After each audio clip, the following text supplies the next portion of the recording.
और इस वक्त की बेहद अहम खबर काले हिरन के शिकार के मामले से जुड़ी हुई। इसमें फिल्म अदाकार सैफ अली खान, सोनाली बेंद्रे, नीलम तब्बू और दुष्यंत सिंह के नाम नोटिस जारी किया गया है। जोधपुर हाईकोर्ट ने ये नोटिस जारी किया है। रियासती हुकूमत की अपील पर हाईकोर्ट ने ये नोटिस जारी किया है। आपको बताएं कि मकामी अदालत ने केस मुलजिमीन को बरी कर दिया था। तो काले हिरन के शिकार मामले से जुड़ी बेहद अहम खबर।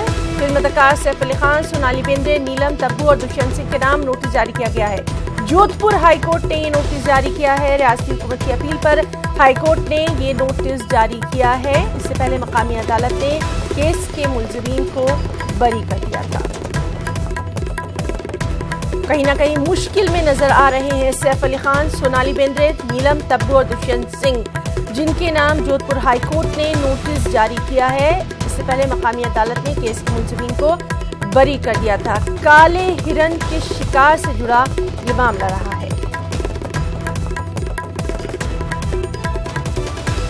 रियासती हुकूमत की अपील पर हाईकोर्ट ने ये नोटिस जारी किया है, जिसमें सैफ अली खान, सोनाली बेंद्रे, नीलम तब्बू और दुष्यंत सिंह के नाम ये नोटिस जारी किया गया है।